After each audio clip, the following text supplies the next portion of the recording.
अध्ययन करेंगे फीडबैक के बारे में और साथ ही साथ फीडबैक का क्या कैरेक्टरिस्टिक और उसके टाइप्स कितने प्रकार के होते हैं।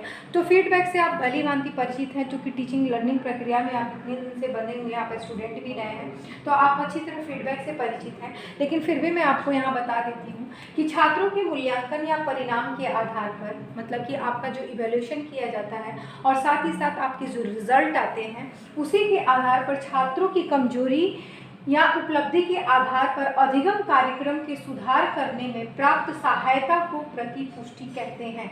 अर्थात इवैल्यूएशन करते हैं, आपका इवैल्यूएशन किया जाता है और साथ ही साथ आपका जो रिज़ल्ट आता है उस रिज़ल्ट बेस के आधार पर उसकी सहायता लेते, उसकी सुधार करने के लिए जो हम सहायता लेते हैं उसे ही फीडबैक कहते हैं। मान लीजिए आप लोग का टेस्ट लिया गया, आप या आपका फर्स्ट सेमेस्टर का कोई ऐसा पेपर है जिसमें बहुत सारे लड़कियां जो होती हैं, स्टूडेंट्स प्रमोटेड हो गए, तो फिर उस सब्जेक्ट को देखना पड़ता है कि ये सब्जेक्ट का कंडीशन क्या है और किस तरह से उस लर्निंग को और इफ़ेक्टिव बनाया जाए जिससे उस सब्जेक्ट पर सभी का कमांड हो सके और आगे उस रिज़ल्ट को और हम सुधार सकें। तो कहीं ना कहीं आपके रिज़ल्ट के आधार पर आपके जो इवैल्यूएशन किया गया है या आपका जो रिज़ल्ट आया है उसके बेस के आधार पर हम फीडबैक देने की कोशिश करते हैं। तो ये सहायता ली जाती है।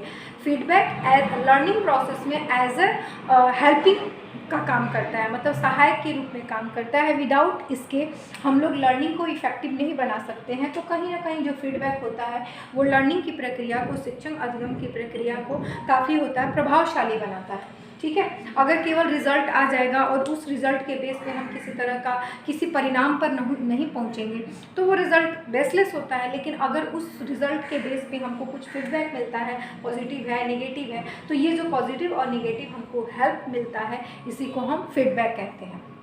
अब कैरेक्टरिस्टिक ऑफ फीडबैक की बात करते हैं हम। फीडबैक ऐसे भी 2 टाइप्स का होता है, लेकिन कुछ और फीडबैक्स होते हैं जो मैं आपको बताऊंगी। तो कैरेक्टरिस्टिक ऑफ फीडबैक की बात करते हैं। फीडबैक की क्या क्या विशेषता होती है। पहला है goal differences.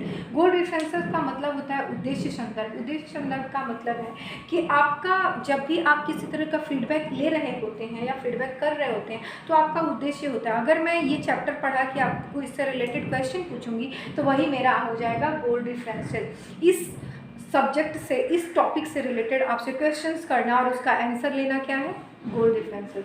Then tangible and transparent होता है। इसमें वास्तविकता होती है और साथ ही साथ पारदर्शिता होती है। तुरंत मैंने आपसे क्वेश्चंस किया, आपके द्वारा जवाब ले लिया, तो इसमें कहीं बायसनेस की बात नहीं हो रही है। इवैल्यूएशन अगर ऐसा प्रोसेस इसमें बच्चे चीटिंग कर लेते हैं तो वहाँ अगर इस तरह की बात होती है। लेकिन फीडबैक में जो तुरंत इमीडिएट तुरंत हो रहा है, इसमें कहीं ना ये इसमें वास्तविकता होगी और साथ ही साथ पारदर्शिता भी पाई जाती है। उसके बाद एक्शनेबल होती है, प्रक्रिया आधारित होती है।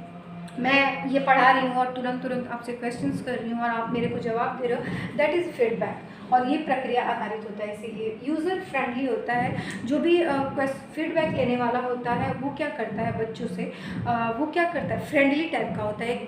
मतलब कि मित्रतापूर्ण माहौल में ये प्रक्रिया हो रही होती है फीडबैक की। देन टाइमली होती है, काफ़ी ये जो होता है टाइम ओरिएंटेड होता है, समय आधारित बेस होता है इसमें। साथ ही साथ ऑनगोइंग का मतलब होता है कंटिन्यूअस प्रोसेस। अगर लर्निंग कर रहे हैं तो लर्निंग के साथ साथ हमारा फीडबैक भी चलते रहता है। कंसिस्टेंट, इसमें संगतता होती है। संगतता का मतलब हो गया कि साथ रहना, एक दूसरे से संबंधित होना। जैसे कि मैंने कोई टॉपिक पढ़ाया, उससे क्वेश्चन पूछ लिया, फीडबैक मिल गया, फिर मैं कुछ पढ़ाई, फिर आपसे क्वेश्चन पूछ ली, देन ये संगतता की स्थिति होती है। ओके, उसके बाद हम बात करते हैं टाइप्स ऑफ फीडबैक की। तो टाइप्स ऑफ फीडबैक देखिए, नेगेटिव भी होता है, पॉजिटिव भी होता है, लेकिन वो मेन कैरेक्टरिस्टिक में या मेन फीडबैक में नहीं आएगा। फीडबैक को और भी बहुत तरीके से बांटा गया है, जो 6 मैंने आपको यहाँ बताया है। देखिए, पहला होता है फॉर्मल फीडबैक। क्लासरूम लर्निंग जो होती है, फॉर्मल टीचिंग या फॉर्मल शिक्षा क्या होती है, आप अच्छी तरह जानते हो कि औपचारिक शिक्षा क्या होती है। तो जो शिक्षा में क्लास चल रहा होता है और वहाँ पर जो होता है फीडबैक लिया जाता है, वो फॉर्मल फीडबैक होगा।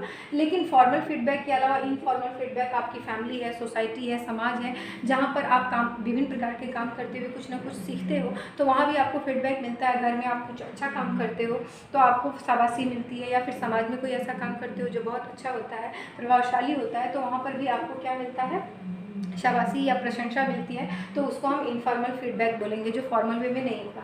देन फॉर्मेटिव फीडबैक की बात हम कर चुके हैं। फॉर्मेटिव असेसमेंट में आप लोग को बता चुकी हूँ कि जब लर्निंग प्रोसेस चल रहा होता है क्लास में और बीच बीच में फॉर्मेटिव का मतलब ये होता है मीट, मतलब बीच बीच में आपसे क्वेश्चंस करना और उसका जवाब लेना, that is formative feedback. Then summative feedback की बात करते हैं, जब पूरा हम पढ़ा लेते हैं और 3-4 चैप्टर पढ़ा के टर्मिनल टेस्ट लेते हैं, हाफ ईयरली टेस्ट लेते हैं, ईयरली टेस्ट लेते हैं, तो ये सब हमारा समेटिव फीडबैक से रिलेटेड हो जाता है। जो समेटिव रिजल्ट निकलता है या समेटिव इवैल्यूएशन होता है, उसी बेस पे हम क्या करते हैं, समेटिव फीडबैक करते हैं। ठीक है, उसके बाद पीयर फीडबैक की, पीयर फीडबैक से आप अच्छी तरह से रिलेटेड हो, आपका ग्रुप में एक अपने पीयर ग्रुप के साथ भी आप लर्निंग करते हो, तो पीयर लर्निंग में भी पीयर फीडबैक आप लोग को मिलता है ना, तो ये पीयर इवैल्यूएशन भी बोल सकते हैं। और पीयर इवैल्यूएशन कहीं ना कहीं पीयर फीडबैक से रिलेटेड, फीडबैक मिलेगा तभी तो इवैल्यूएशन होगा। तो वहाँ पर जो पीयर में होता है, एक दूसरे के साथ में संगी साथियों के साथ जो फीडबैक होता है उसको हम पीयर फीडबैक बोलते हैं। देन सेल्फ फीडबैक की बात होती है। सेल्फ लर्निंग आप अच्छी तरह जानते हो, सेल्फ लर्निंग में जब हम खुद का मुआयना करते हैं, सेल्फ रेगुलेट करते हैं, सेल्फ मॉनिटरिंग होते हैं, तो सेल्फ से हम जब सीखते हैं, आदिगम की प्रक्रिया हम सेल्फ से करते हैं सेल्फ लर्निंग में, आप जानते हो। तो वही जब हम सेल्फ लर्निंग करते हुए अपना सेल्फ फीडबैक करते हैं, तो वही सेल्फ फीडबैक हमारा सेल्फ फीडबैक करता है। ठीक है, तो आई थिंक आपको समझ में आ गया होगा कि क्या क्या है फीडबैक, क्या है कैरेक्टरिस्टिक ऑफ फीडबैक क्या है। तो इसमें 7 पॉइंट है कैरेक्टरिस्टिक ऑफ फीडबैक में, और टाइप्स ऑफ फीडबैक में 6 है, जो बहुत इंपॉर्टेंट है। तो इसका नोट्स आप सभी बना लेंगे। इसके साथ थैंक यू सो मच।